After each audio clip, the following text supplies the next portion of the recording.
Batman may have been killed off in the Suicide Squad video game, but he's being brought back apparently. Rocksteady, the studio behind the Arkham series and of course Suicide Squad, supposedly they're developing a brand new Batman game, and there's been rumors circulating over the last couple of days. This tweet is another one of those, and given that Warner Brothers haven't shut them down like they probably should have, this makes the most sense. It's desperate times for Rocksteady. They're going back to the only thing that works, which is Batman for them. And I mean, are they even still working on Suicide Squad? I know they talked about seasons and all this content. The Joker, who I could say looked like a joke. That line would be about as funny as entertaining as the video game itself. But the character designs just looked absolutely atrocious, and the numbers, fittingly, are extremely low for the game. We've got Suicide Squad at 300 players at one time. That's the 24-hour peak.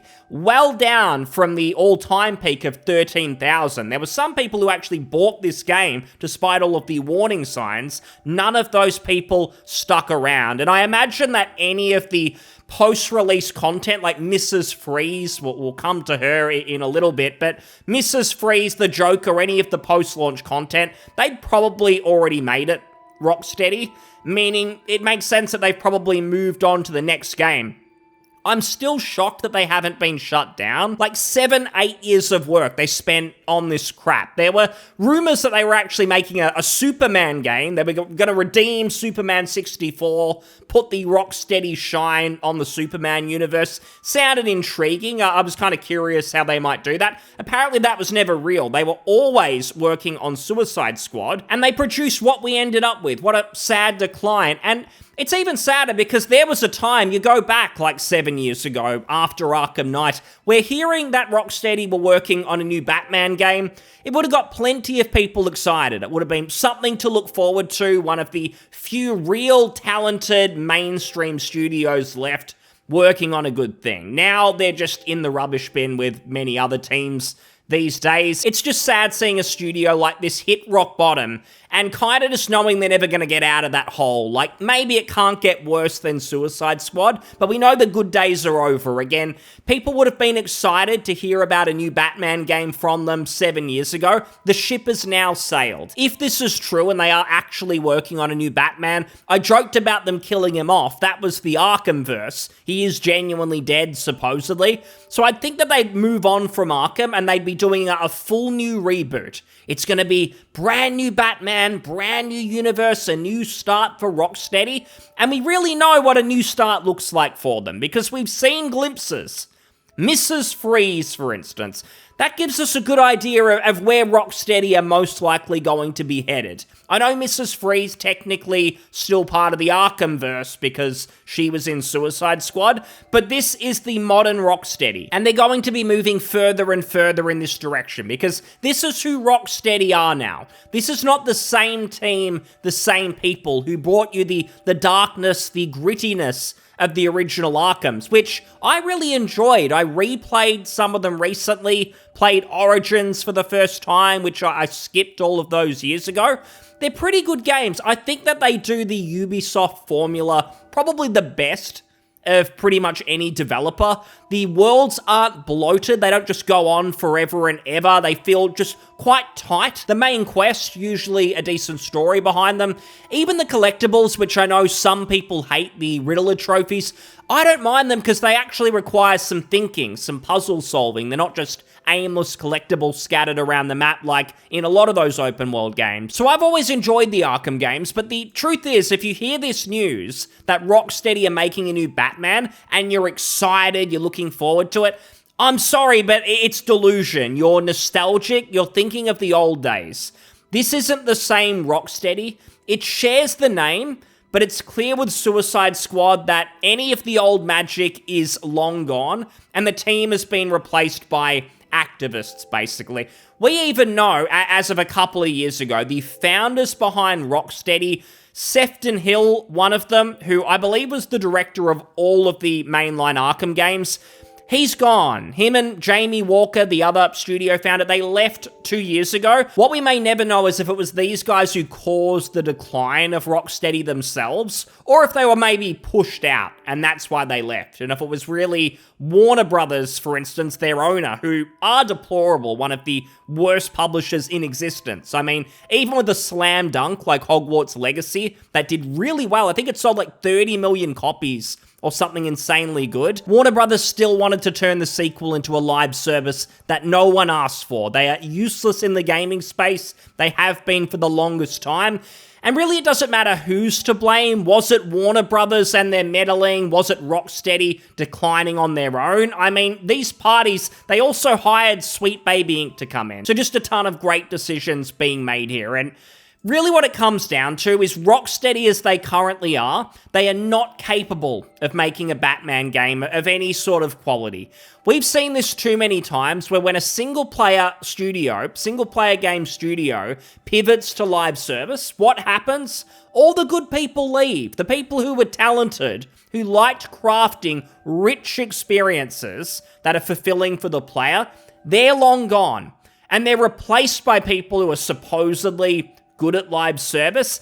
Is that the case, or is it just the people looking for a job anywhere? They're the ones who apply. So you go from the cream of the crop, the people who made the Arkham games, to basically just the duds. Activists. They let the activists through the doors instead of real game developers. That's how you end up with Mrs. Freeze. And let's be honest, no one, including the people who created Mrs. Freeze, look at this and think, gee, this is a great character design. Like, this is peak art. This is going to interest people. That's not the objective of Mrs. Freeze. Mrs. Freeze exists as a middle finger, basically, from these loons, as their way of saying gaming is no longer for you. You wanted normal. You wanted interesting. You wanted the dark, gritty vibes of the Arkhamverse.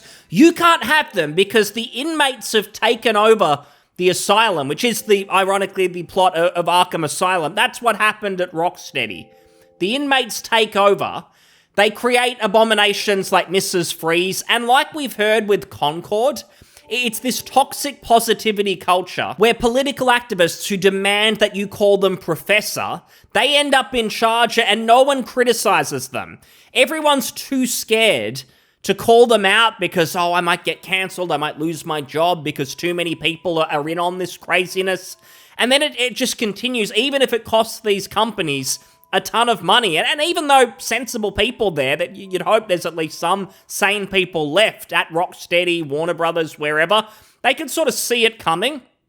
But no one individually wants to say anything because of the consequences to them as an individual. Rocksteady are no longer interested in making the best game possible. They are far more interested in antagonizing just the average gamer, the average member of the public who buys video games. Because it's not like it's the culture warring far right. They're the ones who are angry at Mrs. Freeze. That's what people on Twitter will try and say.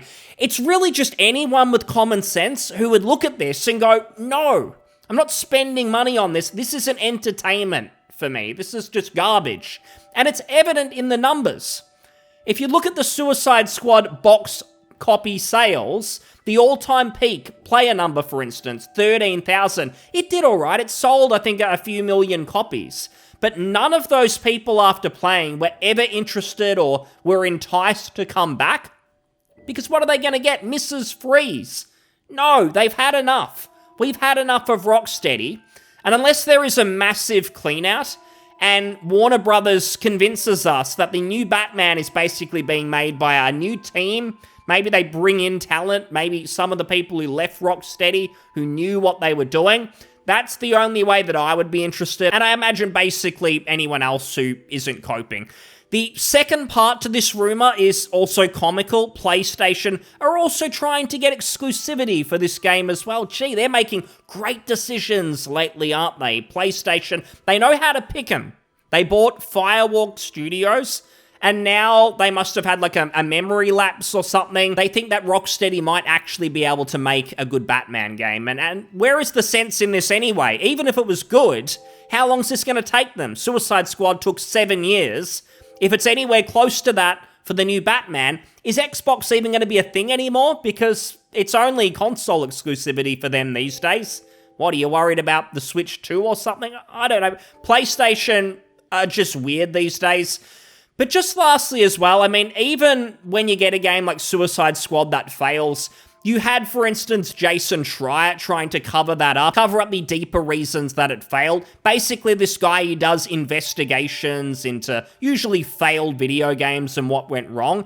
The issue I see, it's always agenda-driven, and it always seems to land on, oh, it failed because of evil management, despite all of the incredible, talented workers who all just happen to align with me politically, so they can't do anything wrong at all. Now, the buck does stop with management, and I'm frustrated with a lot of the management, the senior leadership at these video game studios, because they should be getting out the rot and making it clear that the priority needs to be on making a great game that can be fun for just about anyone who wants to enjoy it. Currently, that's not what's happening, because despite these managers being evil, they're the ones being bent over, and these employees, these professors, apparently, they're allowed to just push their political ideology all over the game, and we see what happens. And that's why you get Jason making excuses for Suicide Squad, Rocksteady, and saying things like this: I asked 24 people who worked on the game what went wrong, and not a single one mentioned the word sweet baby.